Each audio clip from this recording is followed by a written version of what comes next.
Welcome to the Rob, Comrade, and Kale Show. Rob Sanders. I don't care. My jokes don't go over. I don't care. Comrade Mike Dobreski. I don't care. We hate you. I don't care. And Kale Hall. This is stupid. Making noises on the show. You're like a crazy person. Why do you do this to your father and I? The Rob, Comrade, and Kale podcast. I'm not ashamed no more. And welcome in to the latest edition of the Rob, Comrade, and Kale Show. My name is Rob Sanders. I represent the Clemson Tigers on this podcast. I have a couple of co-hosts. Of course, we've got a lot to talk about today, but we have a couple of co-hosts, and we will start with, of course, the man that is the most hated. Now it's on the planet. I have proof that there are people on the other side of the world that hate the Comrade, and I will give you that tonight. I haven't even told him about it, but I had a gentleman send me a message today, and this man is hated across the world. He is, of course, the wonderful man that hails from Russia, the Comrade, Mike Dobreski. Mike, good evening, sir. Good evening, and it's great to represent the only Power 5 football program in this state who is yet to lose a football game in 2020. Here we go. All right. Well, of course, I have another gentleman that does a show with us. He is the bald man from the upstate, the gentleman that is liked by everyone. He is Kale Hall. Kale, welcome to the show. Good evening. It's great to be here. Hump Day, my second favorite day of the week. Great to be a Gamecock. Great to be a fan of a team which happens to be the only Power 5 team in the state of South Carolina who does not have coaches who use racial slurs at practice. So there's that. That is true. Factual. That's awesome. Right. Well, we have a couple of things. Actually, we have four things on the docket. First of all, we have proof that the Comrade is hated across the planet. I will tell you why momentarily. We also have someone that I respect and Kale Hall respects.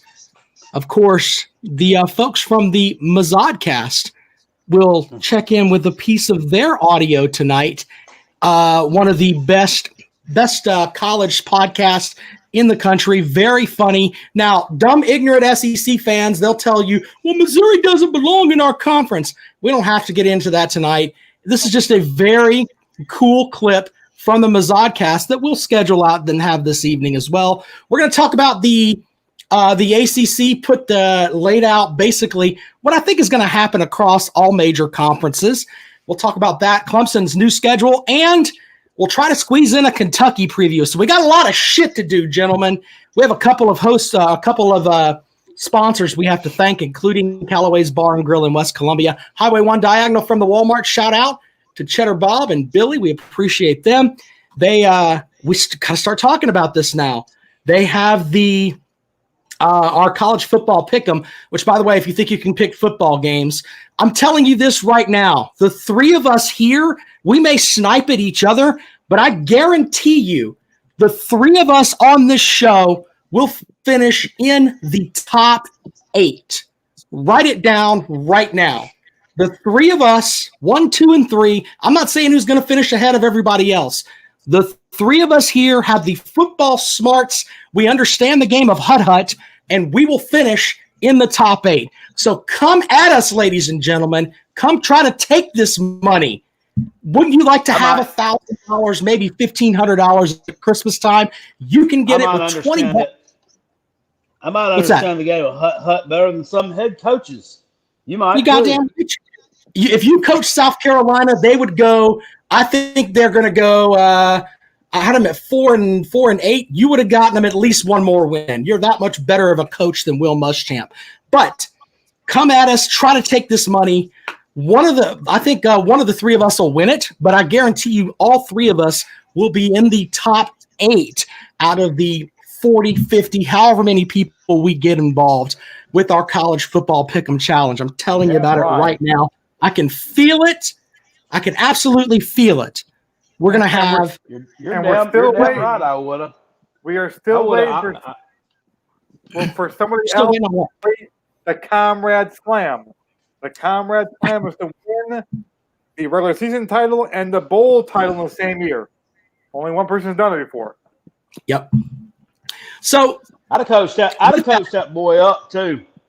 I told him, Ryan, you can't throw touchdown passes to yourself. So don't do it.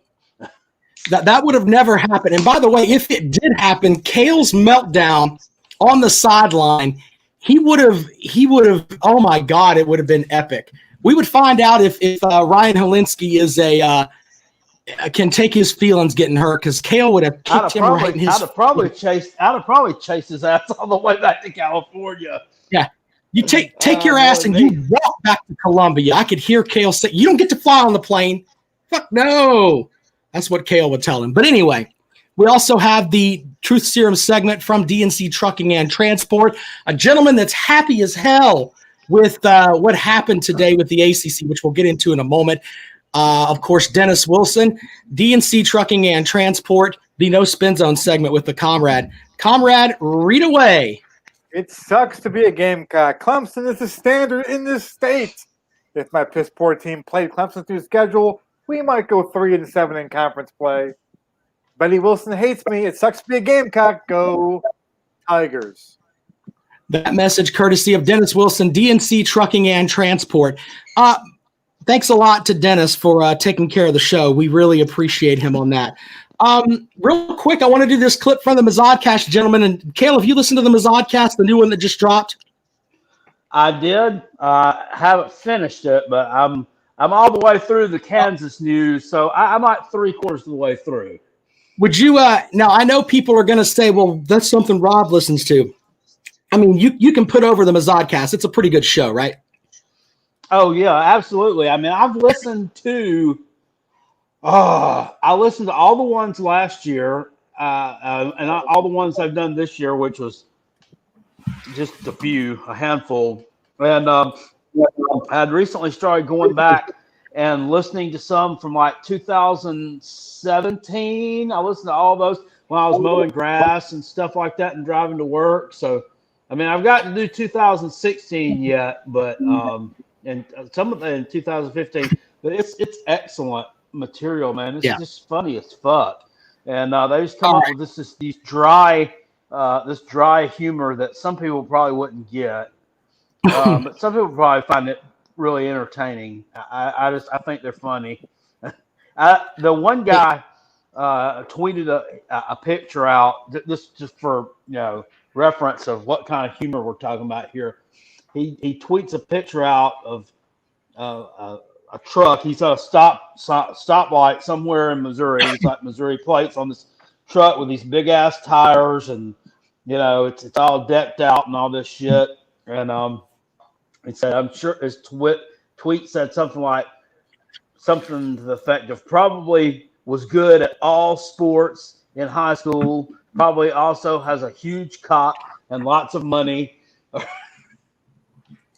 Yeah, it's interesting. So the reason I'm playing this clip is because a lot of times we live inside the bubble that's here in Columbia, and there's a lot of people that, if you talk to Gamecock fans, there's optimism, and they talk about how, like what the Comrade says, they're going to have a fullback and they're going to do all kind of shit. But I thought it would be good to give you what another SEC fan base thinks of the Gamecocks, and some guys that follow football and their opinion of the Gamecocks. This is from the Mazodcast, so appreciate them joining us for this clip. Here we go. They're not going to beat South Carolina in some people's mind. Why is South Carolina so much better than Mizzou? That's where I think we do have an advantage, because we get overlooked by a team like South Carolina who isn't very good. And I think we have said for 10 years almost. Well, I guess we've been around 6 years. This will be, I think, our 7th year doing the podcast. That Will Muschamp is the worst. Mm-hmm. He is. And, obviously South Carolina fans are on board with that now. Mm-hmm. They thought I caught shit for saying they thought he was great when they hired him. But a lot of people thought he was great when they hired him. They were happy to have him. Yes, they were. And he's been middling. And for South Carolina, middling's pretty good. But they think there's a lot of teams in the SEC who have had a year or two of success. Maybe Missouri's amongst those that think that that's their every year, because it is hard to remember that we've been pretty bad for the last 3 or 4 years. Yeah. It's been hard to watch these Tigers play football. South Carolina feels the same way. They think they're good, but they're not. There you go. That's from the Mazodcast. Now, this is not Rob saying these things. This is another SEC program. That's how you're looked upon by people that in reality don't give a fuck about your football program. We'll let Cale respond first, and then Comrade will spew his lies. First and foremost, I mean, it's funny and it's all tongue in cheek, but I mean, really, I mean, are they? What kind of authority are they on fucking college football or whatever? Okay, they're not them analysts. They're not. Hold on, you just said earlier that it was good content that they put out. So, but continue. It is, but I mean, if you're taking shots at my fucking team, I'm not cool with that bullshit. The rest of it I'll laugh at, but I don't like that. You take shots at Tennessee and they take shots at Florida and Kentucky. Oh, I'm all just a barrel of laughs. But if you start railing on my Gamecocks, well, I mean, that's when I have to put my dukes up. I believe any real fan would be like that. I mean, you're going to take down offense to it, whether or not. I mean, whether you know that there is a lick of truth there. I mean, it's still going to piss you off. Yeah.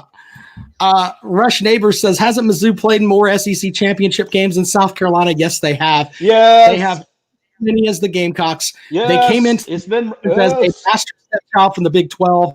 They're only there because they're in the Kansas City market. Let's be honest, that's why they're there. They came in, waltzed in, won 2 SEC East titles. South Carolina has 1. So, Comrade, your thoughts on what the Mazodcast said about your program? I don't listen to the podcast because I don't consider them part of the SEC. I mean, it's real simple. Well, so I listen to SEC podcasts, and they're not one I consider. So, I mean, and that statement right there they made is why I don't. Okay. Well, the reason that you don't is because you are part of what they're talking about, where you think your team is. You, as would say, South Carolina on the football front is the welfare program of the SEC. They bring nothing to the table. Absolutely nothing. Not true at all.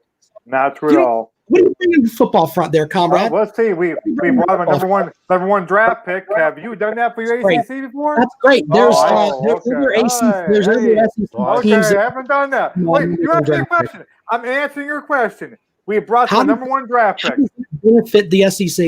What do you mean, how does it benefit the SEC? By the way, the number one draft pick that you're talking about is a lazy son of a bitch, according to his coach. And I would mock your number one draft pick, but you don't have one. So I'm sorry. We don't need a great storied football program. We win national championships. By the way, there's other programs in the SEC who would like to have a street in front of their stadium named after a Heisman Trophy winner, but they don't. We do.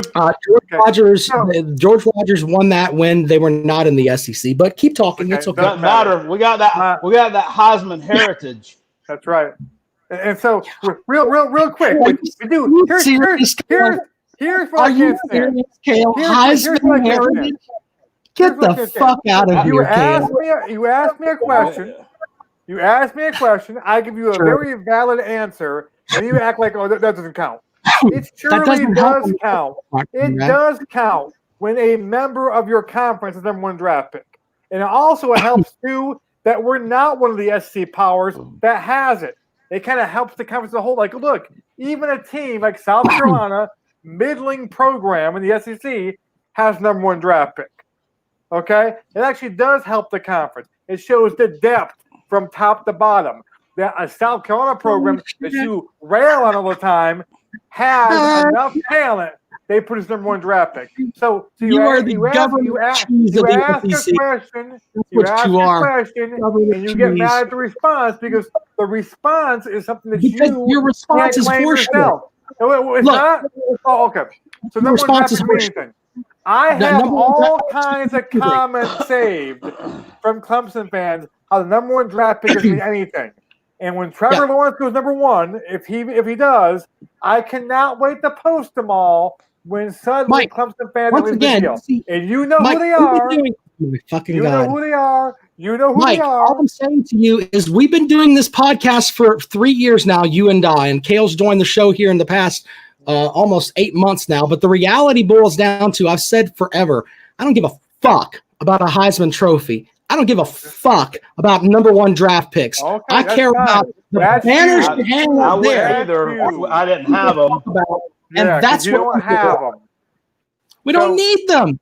Okay. You can win My national whole titles point is without you them. asked the question, I answered the question. If you sit there and say, "Oh, number But 1 I draft was pick hoping doesn't that bring you in the would come up with SEC." something that wasn't stupid. Okay, But it's I not can't stupid. expect that A from number you. 1 draft pick isn't stupid. That's a big deal. Oh, That's a shit. huge Here we deal. go. That's No, a it's huge not. deal. You think people about that Other watch teams NFL have had number draft? 1 draft picks. Other teams have had number 1 You know draft how picks. many? You don't. Okay, you A lot of don't. people You don't don't. need one. Lots of folks don't care about things that they don't have. I guess. So This all right, but this is like in me. reality- It's like me saying I don't care. I don't care about a yacht, a big schlong, and $1 million in the bank because we're not I ain't talking got about it. penises and bitches, dude. I'm just saying, if that's the first thing you come up with is a number 1 NFL draft pick, that tells you where your program is. We've So had anyway. 2, but one in the SEC. Well, they So we've had produced the 2. number 1 draft pick. Oh, Yeah. God So damn. it does help the conference. It does bring something Shitty to the teams conference. don't do that. So it does. Okay. Sorry. By the way, the number 1 overall draft. Haywood Hodge, real quick. Laughable. What's laughable is you're afraid to call in. You're afraid to We're call going to take in. calls Is he later still on. on here commenting? He's afraid to call in. He knows he'll get destroyed on here. He can't handle it. So I mean, just we may mute you. If you're not going to I'm come on not the show, muting anybody. we may mute you. Mm-hmm. You're afraid.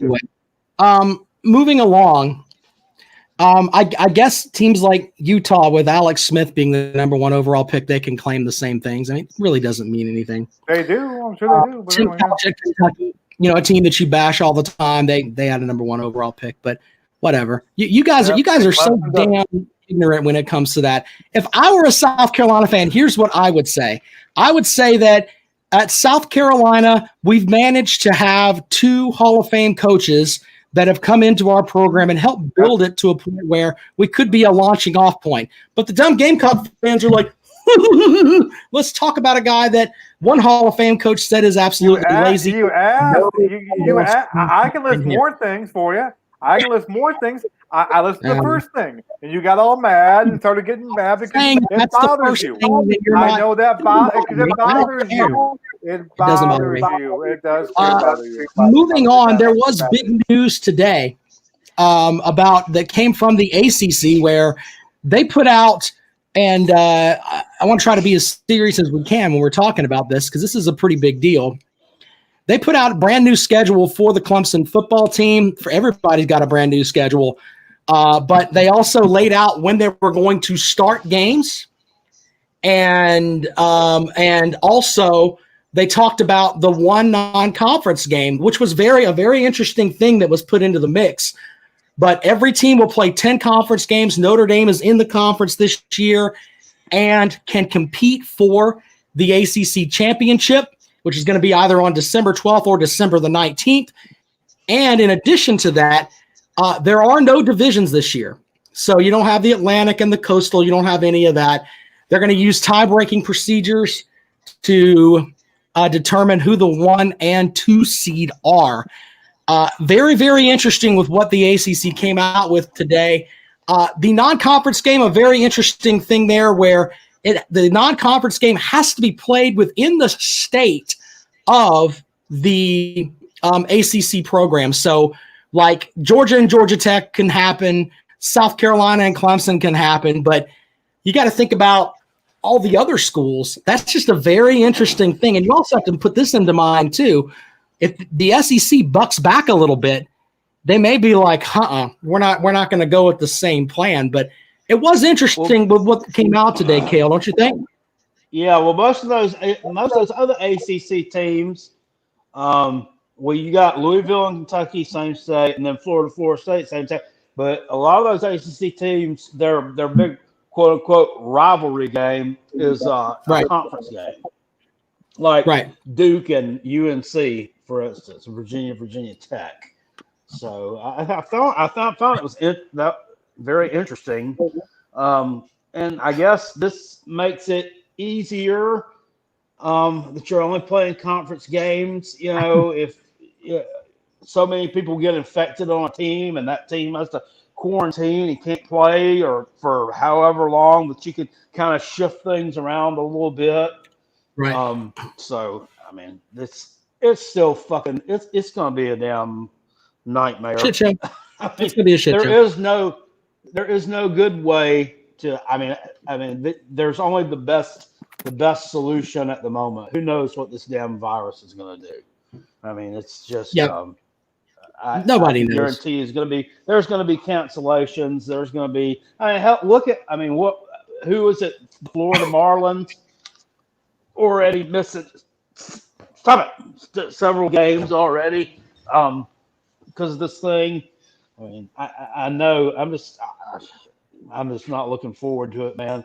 I mean, I'm looking forward to the season. Don't get me wrong, but just trying to keep up with what's going on today. You're going to have to really be in the fucking know and paying attention to what's going on, or you're going to damn miss something for sure.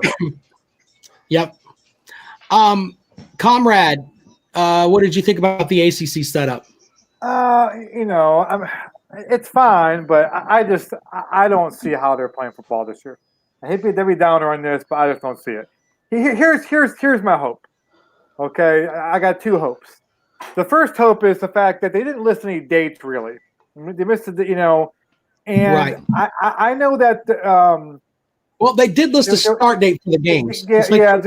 But there's talk too that extra game that you can play anyway, and you can play anytime. It's going to be the end of the year, and I think you could see there's a chance maybe that some teams opt to play their rival game first. With the standpoint being more than likely, we're probably not getting the whole season in. So let's get what most fans want to see. Most fans want to see their rivals play, if that's all you can do. And so maybe you can see that. I know New Mexico and Mexico State are talking about doing that. I know they're not the huge national rivals, but that could take off. If you play the season and save, you're not going to play the full season. I just don't see it. I mean, baseball's having a hard time, as Cal brought up. It's baseball where you play, and you have to rely on people making good decisions. And the Marlins players went to a strip club. Okay, I just, and all it takes is 2 or 3 people to be stupid and all this stuff. So I don't think it is. Here's my second hope, though. I hope that when we get back to normal, a lot of these ideas they're throwing out there become the new norm. What I mean by that is more conference games, no divisions. And maybe you have football programs that have to no longer be part of have football programs anymore, and maybe you start having more of the Power 5 schools kind of separate themselves, and you have better product. Better content week to week. We don't have any of those weeks where we have those crappy ass weeks where all the good teams play, these crappy ass these lower tier divisions. So it always seems to be like week 3. Yeah. So my hope is I don't have much faith we're going to see.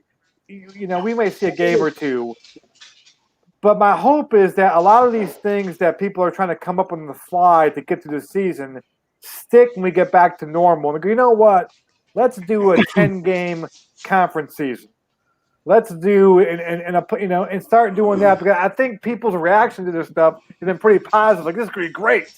Unfortunately, like, the half of your brain says this is going to be unbelievable. Then the other half of your brain goes, well, crap, they're probably not going to get it done because of the damn virus. So that's what I'm hoping happens. I'm hoping we can look back in 10 years from now and take some benefit from the COVID-19. So you know what?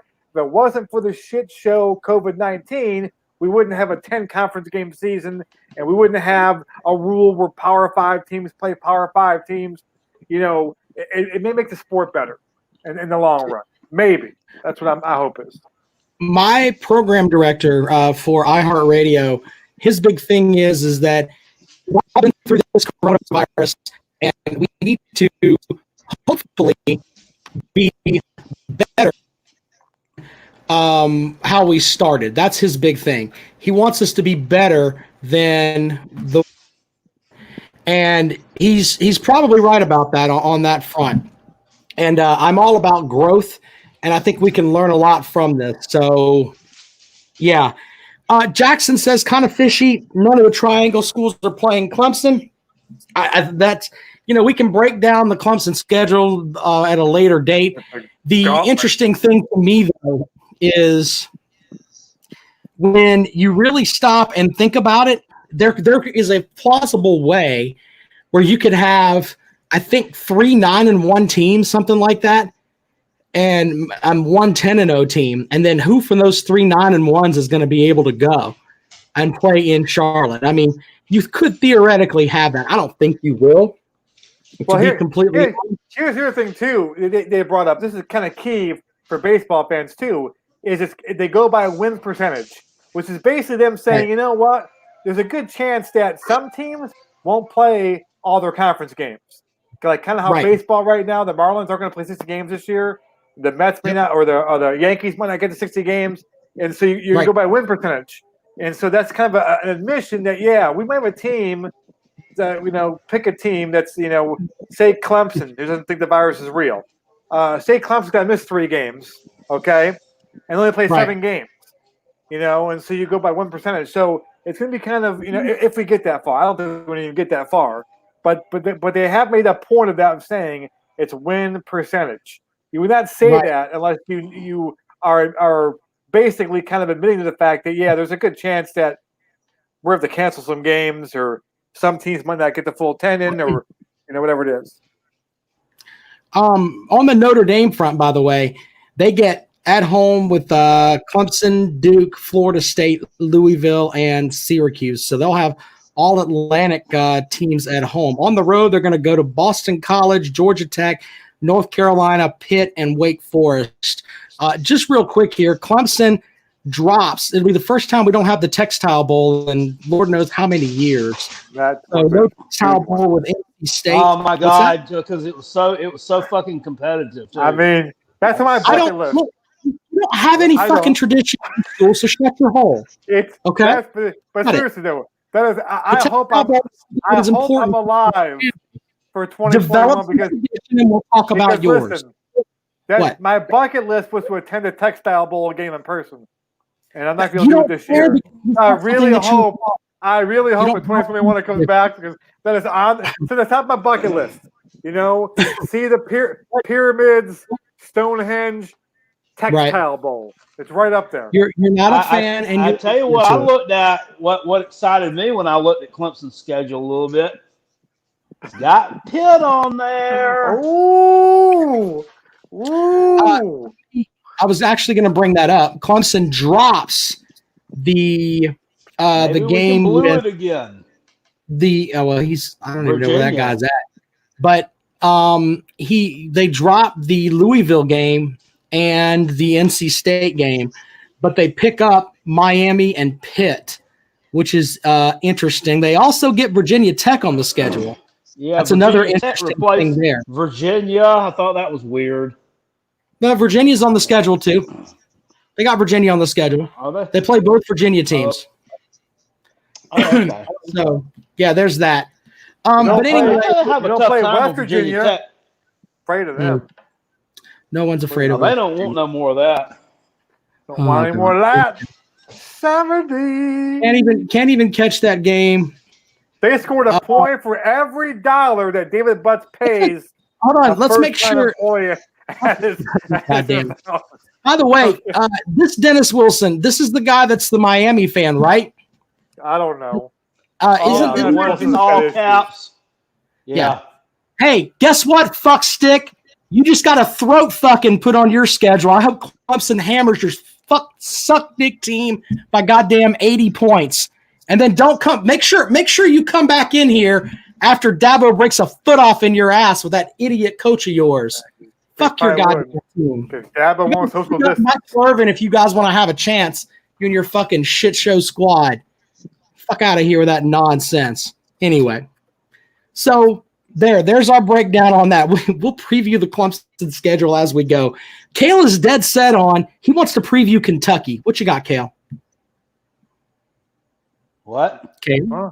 You're big on Kentucky, right? You wanted to do the Kentucky preview?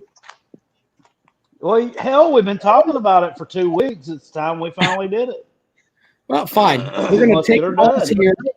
We're going to do the Kentucky preview real quick. I mean, Ashley Judd's been tuning in for 3 weeks straight now to hear the preview. We want to disappoint Ashley. Judd's here to see Kale. She's not here for the Kentucky preview. No, she's here to. She wants to wax Kale's bald head. That's what she wants to do. Ashley Judd. She wants to paint. Oh. She would paint Kale's head Kentucky blue with a big white K on it, and Kale would just sit there and smile and just be a happy, happy individual. Damn right. Anyway, Kentucky, before we take calls this evening, good, bad, or ugly? Kale, do you have something good, bad, or ugly you'd like to say about Kentucky? Well, I would say here something good about Kentucky. They got 3 running backs coming back.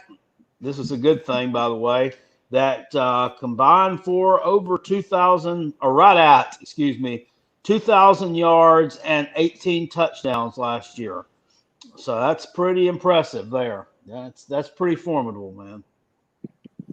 Comrade, something good, bad, or ugly to say about Kentucky?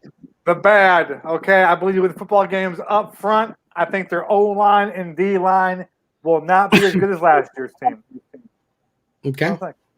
Lost their best O-lineman, best D-lineman. What's that, comrade? They lost their best O-lineman and their best D-lineman from last year. Yeah. So, I've got something bad for Kentucky. I think that I'm not sold on Terry Wilson. So I think they've got questions at quarterback. I really do. So there's that. And that's I guess you could almost call it ugly because at times he looked pretty shitty under center last year. So yeah, there's that for the Kentucky Wildcats. I do like Coach Stoops. Last year, I think they finished 8-5. He ended up bouncing off the turf after losing to a shit show program in South Carolina and still managed to win a bowl game at a basketball school. So I couldn't imagine if Coach Stoops actually got somewhere where he could recruit some players because I think he's one of the more undervalued coaches in he can recruit players in country. Kentucky. What's that? He can recruit. He can recruit players at Kentucky. I mean, I don't know if they're great. I think they're average. Like it's not like he's getting top. Last year they were top 20 in recruiting. Last year, I'm pretty sure they were. I'm checking that now. Can you imagine him where if he had like some top 10 classes is what I'm talking about? That's what I'm going after, Kale. I'm not saying that they have pissed teams at Kentucky. I'm just saying if he had, say, Florida, what he could do as far as being able to coach. That's what I'm saying. I'm not pissing on the Wildcats, by the way.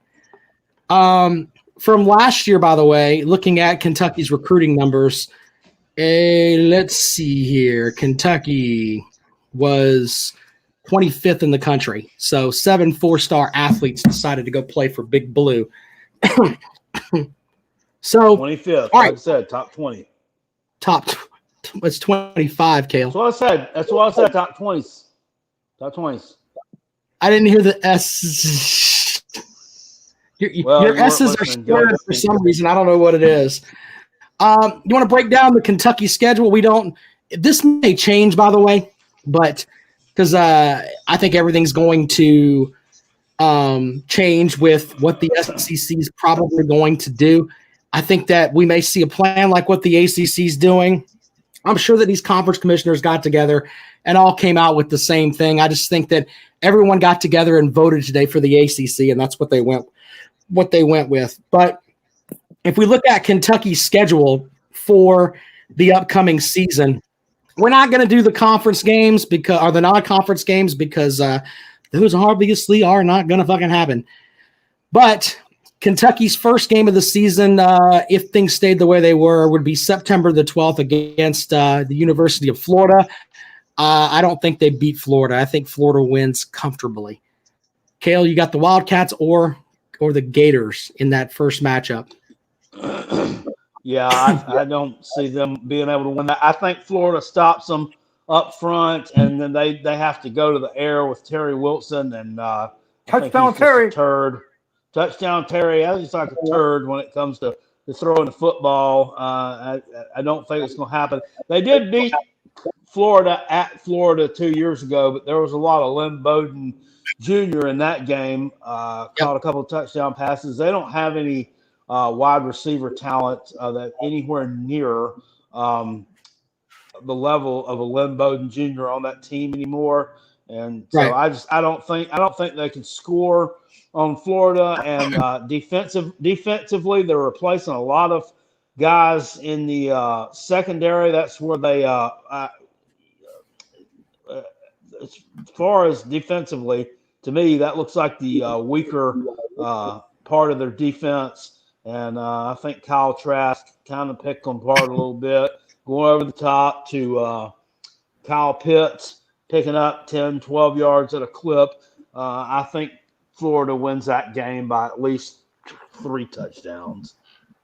Mike, Really how are you close. feeling about this game for Kentucky and Florida? I think Florida beats them pretty good. I mean, Kentucky hangs around early on, but Kentucky's going to struggle up front, as Kale said. Florida's got too much talent.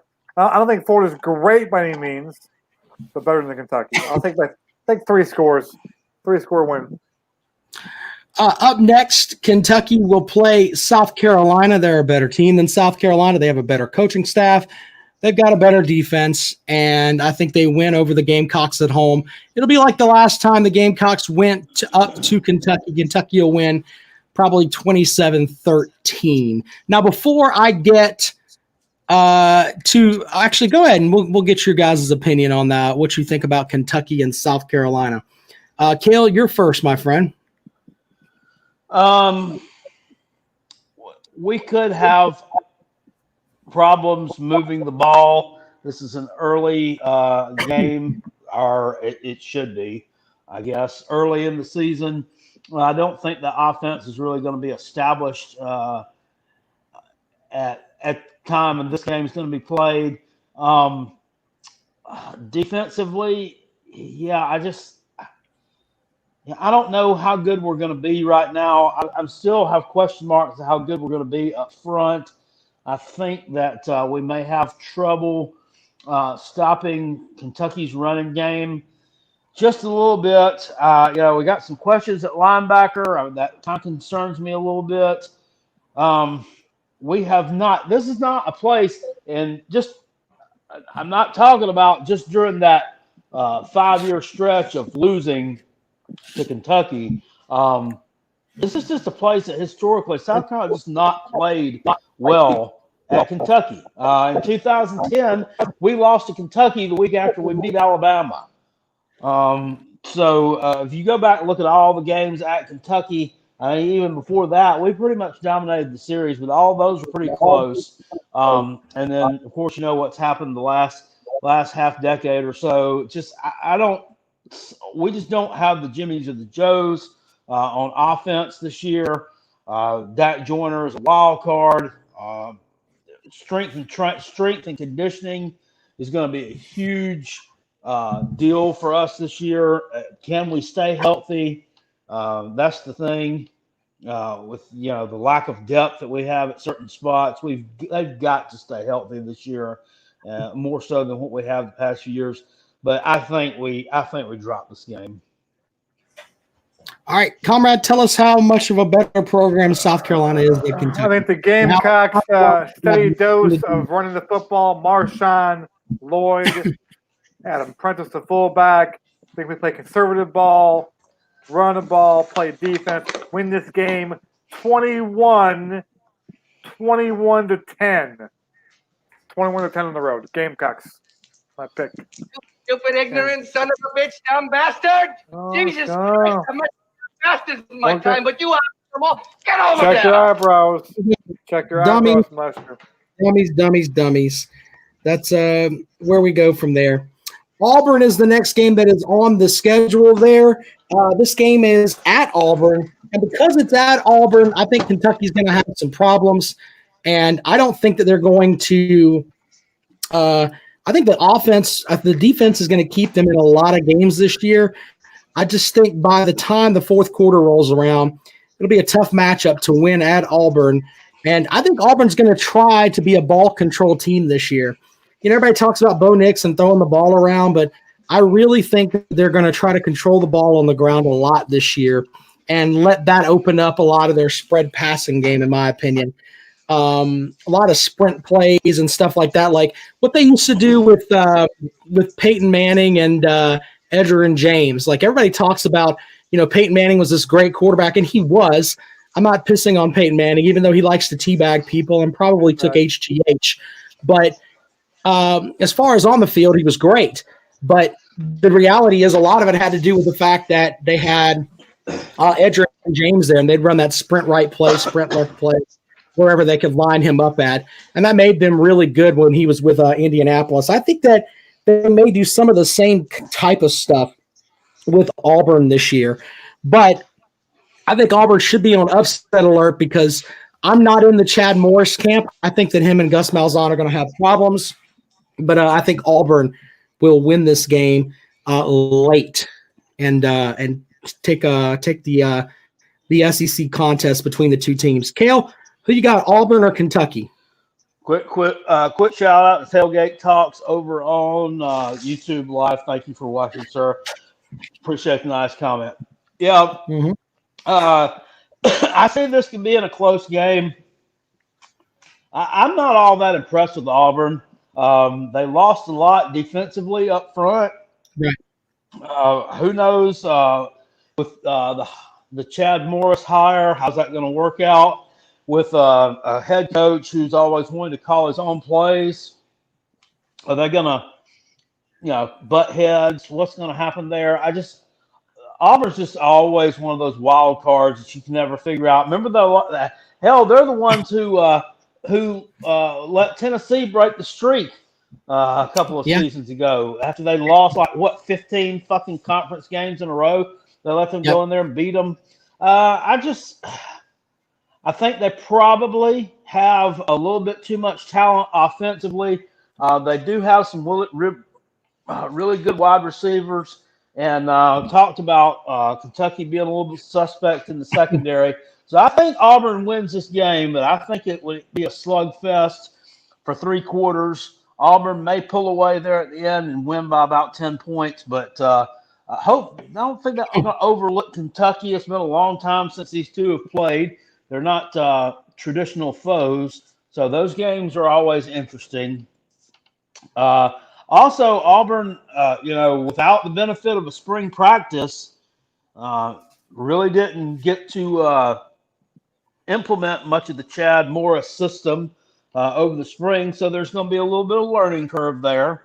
Kentucky's not changing anything about the way they do things. I don't think. Other than the style of quarterback play, it's going to be a little bit more pass-oriented here, hand the ball off like a traditional instead of just snapping it to a wide receiver to run around with because you don't have the depth or you don't have a capable backup quarterback like they had to do last year. Give me Auburn to win that game. Ben Simmons, our recruiting coordinator for the show, checks in, says, quote, "The fuck you talking about, Kalester? Ask him for my wife." Shout out to Ben Simmons. He is 7'8", 465 pounds, best damn recruiting analyst in the world. Appreciate Ben Simmons watching the show this evening. Comrade, your pick between Auburn and Kentucky, sir. You know, I've kind of gone back and forth on this one. If they played early in the year, I'd like Auburn because I think they wouldn't have Chad Morris's full offense in yet, which will benefit Auburn. I think by this point in the season, the wide receiver pass will be in the playbook. And I think if the wide receiver pass in the playbook, I think Auburn is up by 4, trying to kill the clock. Chad Morris trying to get another job. So you know what? I'm going to be tricky. Wide receiver pass gets picked off. Pick 6. Kentucky wins the game. 30. I'm going to say 28. I'm going to say 27-24. 24-20. Pick 6 on a receiver pass from the great Chad Morris. The great Chad Morris. I miss him. I miss him dearly, that man. Please come back to Clemson.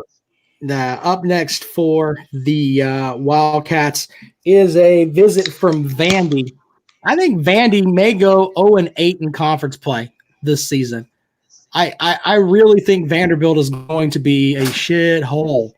Really, really think so. I think Vandy is so bad that even the ACC, they would struggle to get 3 or 4 wins. That's how bad they are. Anyway, trying to stay on topic, sir. Kentucky and Vanderbilt, I think I'm taking Kentucky to win that game fairly easily. Look for Kentucky to have 2 100-yard rushers in that game. So there you go with that. 2 of them. Kale, what you got? Not so sure about that. Vanderbilt returns 10 starters over on the defensive side of the ball. Now, yeah, but they suck. Let me finish. Okay. I don't know how good they're going to be because they're going to spend the majority of the time on the field because their offense is going to struggle. I think they got a new offensive coordinator this year. They're trying to put a new system in. They don't know who the quarterback is. They've lost some other skill players, so I think they're going to struggle moving the ball. Henceforth, this defense with 10 starters returning is going to spend a lot of time on the field. Kind of like what happened to the Gamecocks down the stretch of the of last season, which kind of did us in. So I think Kentucky moves the ball here and takes care of Vanderbilt. Vanderbilt they actually took some beat downs. Actually took some blowouts. The Florida they got beat 56 to Dick. They're not used to just getting. They're not usually they lose or they're losing more than they normally win, but they normally hang around and make things scrappy and tough for whoever they're playing. And last year they just you didn't see that a whole lot, and I think we might see a little bit more of that this year. That sucks because I think Derek Mason's a good coach. Everybody says that though. They talk about what a good coach I think he is, and then they talk about how his football team sucks. But that reality's reality. I think Kentucky wins this game at home by 3-4 touchdowns. Mike, how are you feeling on that game? Well, this is kind of interesting. These 2 teams right here, awful programs. I mean, awful football programs. Do you know that combined Clemson, has beaten these 2 teams combined only 6 times, 6 times, but has lost to them 11 times. 6-11. It's Clemson's all-time record against Vanderbilt and Kentucky combined, both losing records. So keep it in mind. Horrible matchup between 2 bad programs, but Clemson has an all-time losing record against both of them. Throwing it out there. We're a show about facts. I bring facts. Kentucky wins this game. I'm going to say about 14 points. 14-point win. Nothing great. Coming up next for the Wildcats is a trip to Missouri. I'm pretty sure their quarterback won't throw touchdowns into the end zone like the South Carolina quarterback does. But that game is at Mizzou, and I don't know who Mizzou's going to have at quarterback, realistically, they have the transfer from TCU. I learned that today listening to the Mazodcast. But Horned Frogs. what's that? Yeah. I don't know. I really don't know what that weeks ago. No, Yeah, you were talking about the other kid. I don't know if you mentioned that. I thought you were talking about the other kid. Maybe I don't pay attention, Dad. Calm down. Anyway, it is sad. I don't really pay attention to I should pay more attention. But I think that this game should be kind of like a nip-tuck type game. Oh, you're talking – oh, never mind. Nip-tuck was a great series. Yeah, it's pushing Great on my series. damn Great thing. TV It's show. holding my shit up. Kale's having pussy problems, ladies and gentlemen. Deal with your pussy, Kale. I'm Take having care of pussy that, problems. I'm having canine problems here. I'm just, they all want attention, and I cannot give you attention. I'm trying to focus on a podcast here. Anyway, but look for Kentucky to get the win on the road at Mizzou. Probably a nasty 21-18 type game where, it'll come down to the fourth quarter, but I like the Wildcats getting the win. Who you got, Kale? Wildcats or Tigers? I like the hire that Missouri made, and I think it may work out in time. I know they're recruiting really well. I learned that today. They're recruiting really well. Their recruiting is even better than South Carolina's right now. And they got a lot of commitments up there. But I think that this coach is going to have a little bit of a learning curve. I think he's going to have a little bit of a tough road to hoe there for a couple of years.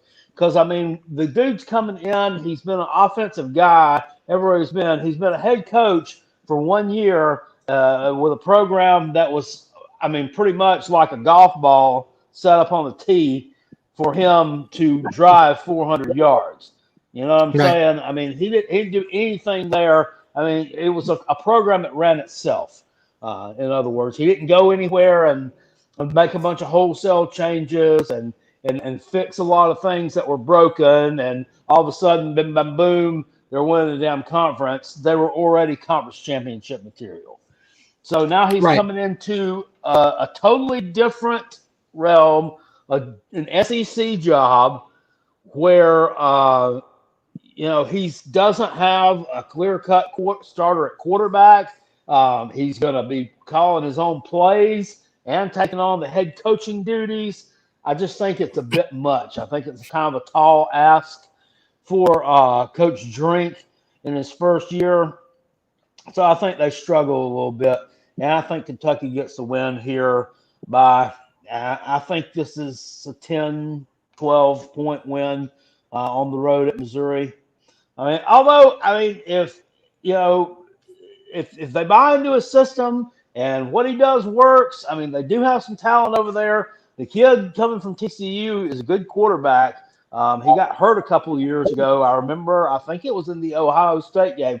Remember when TCU played Ohio State in the big primetime game in 2018 towards the beginning of the season, on which they were beating Ohio State for a while in that game. God dang, wish I could have hung on and beat those fuckers. But anyway, they didn't.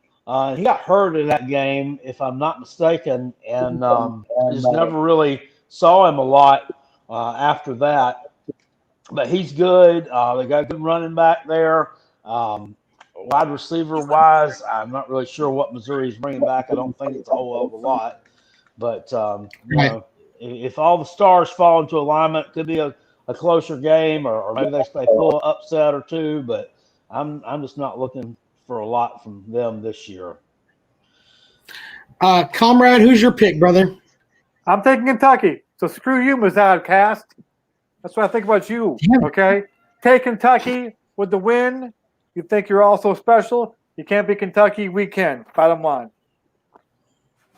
I don't think Missouri's any good. I don't think they're any good. I just don't think they're good. Okay.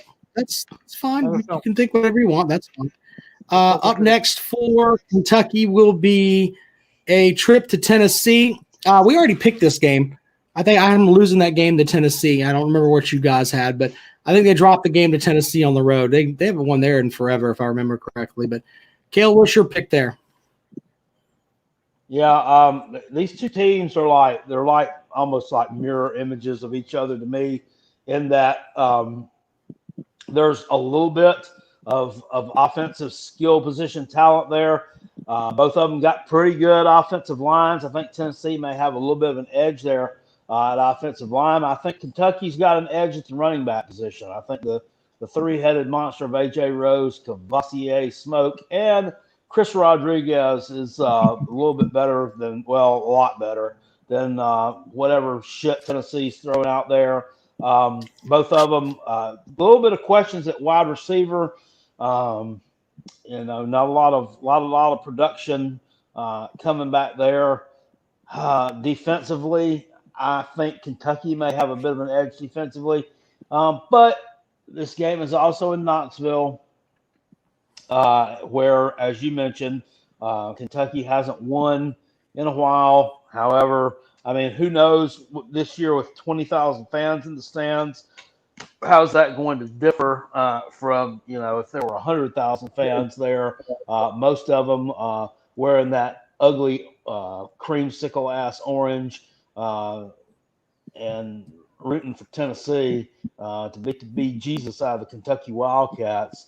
And so it's still a road game until I see different, until I can actually wrap my eyes around that and see what a road game during COVID looks like here and how the home team advantage is going to be affected by that. I still give me the Vols here to win a close game, maybe 27-24 over the old Kentucky Wildcats.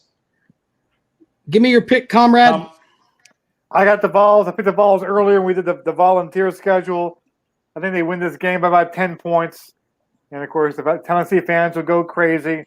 One of the biggest wins of their season. They're not doing much either, but I think they'll be Kentucky. Because they're back. They're back. Final stretch of the season for Kentucky. Mississippi State is up next. That game is in Lexington. I'm taking the Wildcats to win there. I think the Pirates going to do a good job this season, but I think Kentucky will have too much on the defensive front. Give me the Wildcats by about 7 points. Kale, what you got? Yeah, the Mississippi State really doesn't have a lot of returning wide receiver talent. However, that's the Pirates' offense. He's going to have wide receivers. Okay, they'll have them by the time the season rolls around. It's just the quarterback, this KJ Costello guy from Stanford. I don't think he's a really mobile quarterback, and I don't think Mississippi State has a great line, offensive line, more defensive line either, for that matter. But O-line, and KJ not very mobile. This offensive line not going to protect him.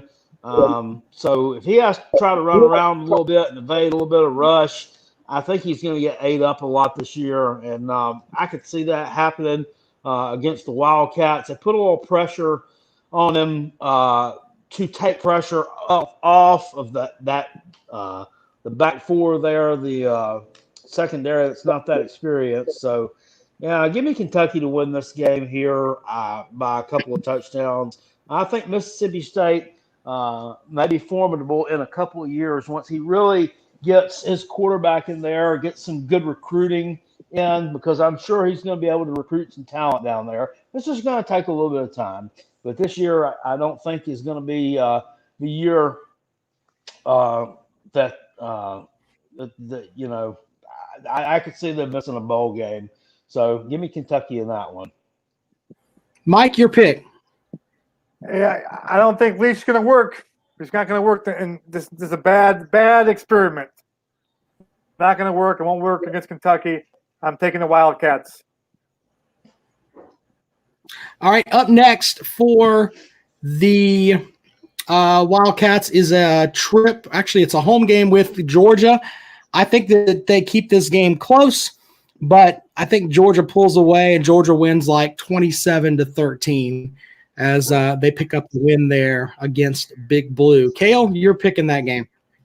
Yeah, just Georgia, just too many weapons. I mean, by that point in the season, this is very late in the season, so either Jamie Newman will be established. We already know they got some good receiver talent coming back. At the beginning of the year last year, everybody was like, "Oh, well, how many wide receivers? They don't have anybody." It was young, but it picked. They learned their craft. They're established now. I don't have any problems with the running back core. James Cook, Zamir White, who may be, I think, potentially, if he can stay healthy, better. Yes, I said it. Better than DeAndre Swift was. Just too many weapons. Too many weapons there. And Kentucky, yeah, they'll lose this game by about 3 scores. Like I said, I think they may keep it close for a while. But Georgia will pull away from them. Georgia may have one of the better defenses in the country. Everybody's talking about top 2, top 3. They may have the best defense in the country. Kentucky's not really going to be able to score on them. So I'm taking Georgia to win this one pretty handily. Comrade, what's your thoughts on that? Yeah, I see a Georgia win 34-10, 34-3. I don't think Kentucky is going to do much on offense against the Bulldogs. I mean, you got to have a great coach to beat Georgia. You can't, got to have a great coach to beat Georgia, bottom line. Holy shit. And I think Stoops is good. He's not great. So there's the conference. Real quick. Jonathan Boatwright. Okay, listen. I feel for you, man. I remember back. You're breaking away from what we're doing. Real quick. He's commenting anything. So Boatwright on there. His Yankees are winning.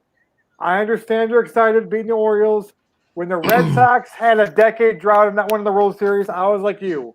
I got excited too. And we beat the Rays and the crappy team. So congratulations, the Yankees winning the night. I know it's tough during your long drought. So congratulations. That's all I'm saying. All right. Well, moving along, there's our preview on Kentucky. There's reports that the SEC just came down that they're going to do the 10-game conference schedule, sort of mirroring what the ACC is doing. That kind of just dropped. Once we have the full thing on that, we will put that information out there. But we're going to take calls. Are we going to be allowed to have the non-conference game? That's what the reports are saying. It's kind of going to be the same way. Something just dropped on SI.com from there, so we'll have that coming up probably by Sunday's show. They may change the schedules. I don't know how that's going to work. We'll see how that works out for the SEC. So we're going to set it up. I hope we get Arkansas and Mississippi State on ours. Wouldn't it be fucked up if they took Vanderbilt and Mizzou off your schedule and added Alabama and Auburn? That's what that's. I mean, I'm serious. I'm not scared of Auburn. I would rather play Auburn than play fucking Texas A&M. We can't ever figure those fuckers out. Auburn is a team that's due to get their ass whooped by the Gamecocks. It was LSU. Bring it all on. Yeah. We're not afraid. We don't hide. It just means more. Means more. Yeah. Well, Edwin says there was reports saying SEC was going conference only, so there's that. By the way, we're taking your calls at 803-470-2905. Comrade, this last little thing I wanted to put out there before we start taking calls. We have folks that are with us from across the planet. And what I mean by that is that there are people that despise the Comrade across the planet. But first, I want to put this out there. We have a high level of respect, and I think myself and Kale, and I'm sure you feel this way, about the men and women of our armed forces. So I wanted to give a special shout out to this gentleman. He is Petty Officer First Class Eric O'Brien. He is a nuclear machinist mate in the United States Navy. So shout out to you, sir. We appreciate your service as always. He sent me a message today and says he listens to the Rob, Comrade, and Kale podcast as he is running around doing his PT and stuff in the mornings. His exact quote to tell me Please send a special shout out to Kale for me. But he spelled your name with a K because I hope that's how you spell it. As I will answer this call. It's not, but I do appreciate that, sir. We do appreciate that. Hold on for me, caller. Let me finish this real quick here. But he also says in the same thing, please let the comrade know that I think he sucks. So this gentleman is all the way across the planet, gets up and does his running every day, loves me, loves Kale, but hates the fucking comrade. So, comrade, from Petty Officer First Class Eric O'Brien, you suck, sir.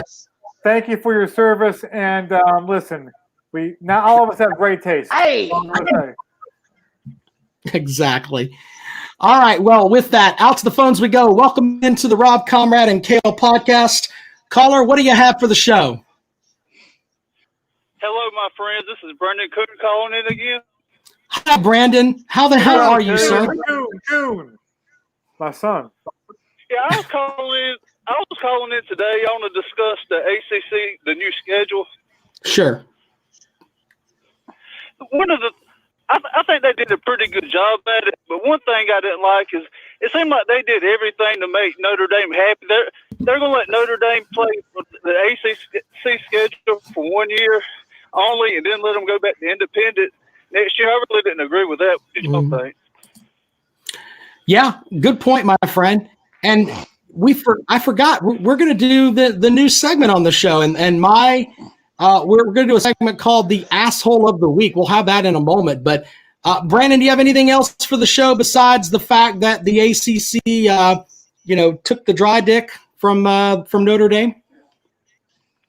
One other thing, I really didn't like how they were only going to let the non-conference games be in-state only.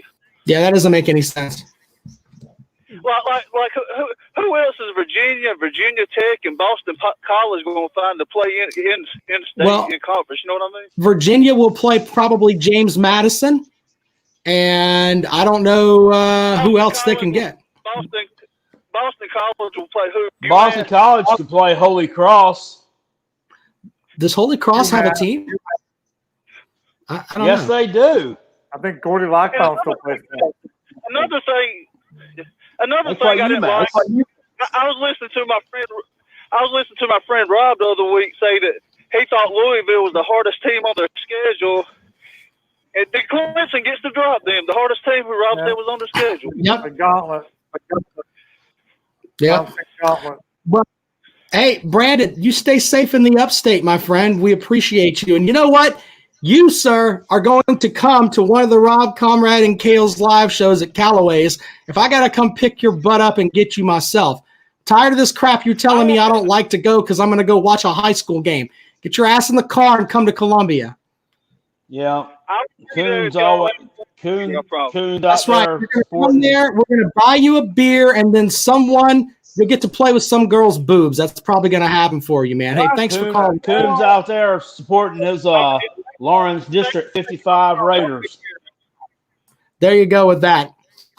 By the way, ladies and gentlemen, brand new segment on the Rob, Comrade, and Kale show. We're going to do this for every show. It is called the Asshole of the Week. The Rob, Comrade, and Kale show presents... How many assholes we got on this ship anyhow? The Asshole of the Week. Knew it. I'm surrounded by assholes.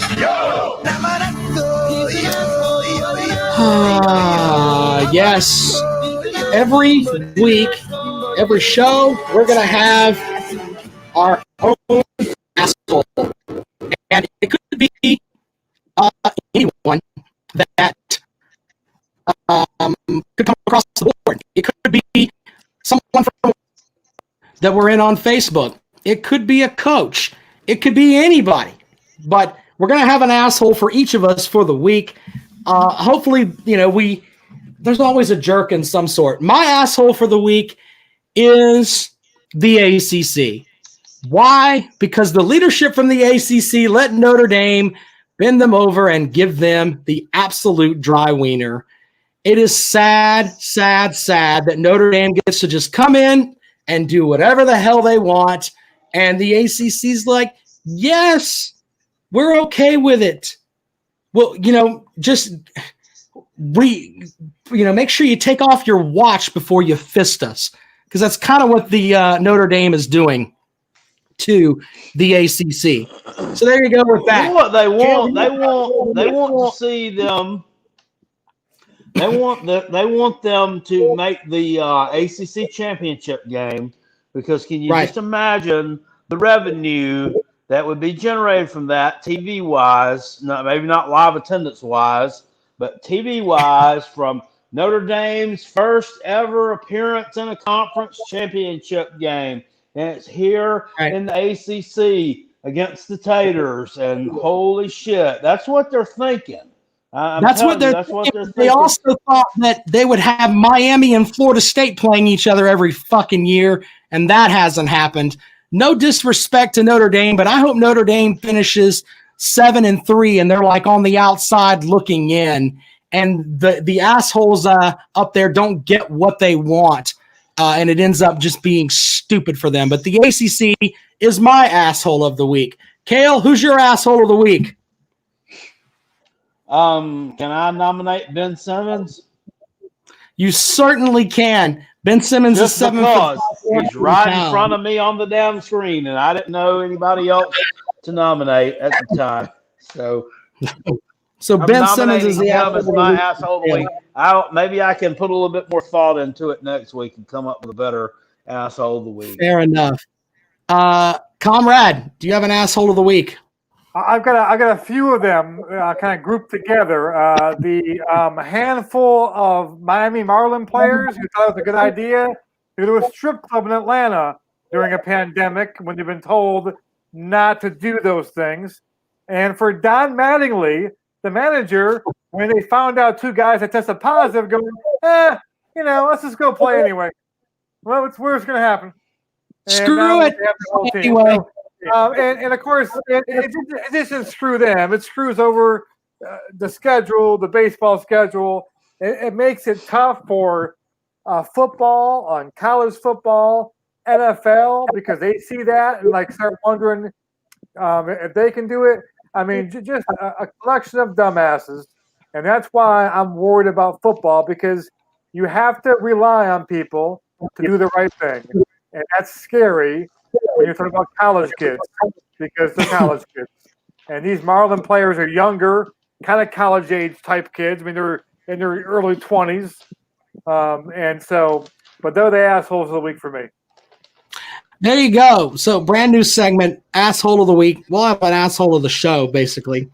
Real quick, Rob. So you said the non-conference game that the ACC school would be playing has got to be against a team from your state, right? It doesn't have to take place. No, sir. It has to be in the state of the ACC program. So it would just have to be a home game. It could be a home game, or it could be an in-state team. So one or the other. So if South Carolina can only play 10 games and they're only conference games, and that's what they're saying is true, then the Gamecocks and the Taters don't play this year, then that means you guys still get to keep that big matchup with Akron. Or they could go with Coastal Carolina, or they could go with there's several other ones that they could go with too. Yeah. Yeah, because we ain't gonna have them. Damn. Right. I would hope that they would do that. Actually, I would hope that they would make it the Citadel if they can't have the South Carolina game, just because they had the Citadel matchup before, and it would help out the Citadel program. I think they'll have the dates on the schedule by maybe by the time we do Sunday's show. We might have the different SEC schedule if there's any difference, and we'll have maybe some dates on these ACC games for Clemson. Or maybe they could do like UNC and Wake Forest did last year and play a conference team as your non-conference game, and have NC State come down to Clemson and play there, and that way we could preserve the tradition of the Textile Bowl and keep it going. I like that. I like it a lot. I think that's a good idea. Because I know you guys like them, and you have a good rivalry thing going on there. Yeah, I mean, that's an interesting thought. I don't know if it's I just hate those fuckers too. I don't know what it is about them, but I've always hated those fuckers. Even went back when South Carolina used to play them every year. Just we've lost some shitty games to them that we shouldn't have lost, and they just fucking seem to be just a low down, dirty team to me. So yeah, I don't have a lot of use, respect, or admiration for NC State. I don't think very many people do. Comrade, did you piss in Shane Jarrett's cornflakes? All he does is just trying to troll you over here. I'm hoping he's drunk. I mean, that's what I'm saying. He called you a Bruxen. I hope he's not sober. I mean, good Lord. Apparently, he doesn't like Kale. Well, no. It looks like he's trying to look like Kale, but can't pull it off. Call the show. That's why we have the nice little phone system here. Throw some balls and call the show. If you want to call the comrade, he can't figure out how to dial it. Those are too many numbers to put together. Anyway, final segment of the show here. We're looking forward to what looks like maybe football season. I don't know, but it was interesting to have that new setup there. Jonathan wants to know, what do we think of the new hockey team mascot for Seattle? It's called the Kraken. To be completely honest with you, yeah, I not to be rude to you, but I really don't give a shit about hockey. It's played by fucking Canadians. I don't give a shit. So Jonathan's a Buffalo Bills fan. I have an idea that we should just give Bills the Seattle team. Seattle has a hockey team called the Kraken. Is it new? Yeah. Expansion team? Yeah. I never heard of them having a team before. You know what's weird? Last week up in Pennsylvania, I went into a couple of different Walmart stores, and I saw, up there, I mean, that area where I was at, I don't really think they give a shit about college sports. I really don't. They don't. There was New York Yankees merchandise. There was Giants merchandise. I did not see any New York Knicks merchandise. And then I saw which when I'm looking at New York teams, these are like my favorite New York teams for whatever reason, because I was always a big fan of the TV show The King of Queens. So I always kind of also followed the Mets and the Jets because those were Doug's two favorite teams. I saw no Mets merchandise, no Jets merchandise, and very little Phillies merchandise, very little Pittsburgh merchandise. So I just thought that was weird, that it was like all Yankees dominant, and where I was at, it's like an hour and a half to New York City. Really weird stuff. But yeah, I saw no Penn State stuff. That's just, I thought that was odd. No Pitt stuff. Yeah, I don't know. It's a pro sports area. It's a pro sports area. But did you see, where were you again, Kale? You're up in there's a cool Poconos. Yeah. If you go up to like where I'm from, the upstate New York area, there's a lot of Red Sox stuff up there too. A lot of Yankee stuff, all the Red Sox stuff. Like every store you go in, it's kind of like the Clemson Carolina rivalry store. You go in, yeah. If you go in the store in upstate New York, you see a lot of Red Sox stuff and Yankee stuff. Part of that is that Boston's not that far away, but two, because the Yankees are so popular, you get people who hate the Yankees, and the natural thing is to be a Red Sox fan if you hate the Yankees, which is kind of how I became a Red Sox fan, because my grandfather hated the Yankees, and so we were a Red Sox family. So you see all that stuff there too, but yeah, you don't see much college stuff up there. It's not college. It's pro sports dominant. The Jets and Mets don't get much love. It's Yankees, Giants. The Knicks, have been so bad now for 20 years. But when I was in high school, they were relevant. You had a lot of Knicks stuff. I had tons of Knicks stuff growing up because they always had stuff in the stores. But hopefully, the new basketball coach they hired, they'll get back to being somewhat relevant again soon. Well, there you go. I think that's a good way to end the show. When we come back on Sunday, there's so many things that are twirling and whirling right now. I don't want to promise you anything because then we may wait 3 weeks like we've been trying to do this Kentucky preview. But we'll have a show for you on Sunday, and we will try to put together some good stuff for you on the next Rob, Comrade, and Kale show. By the way, be sure to what's up, Kale?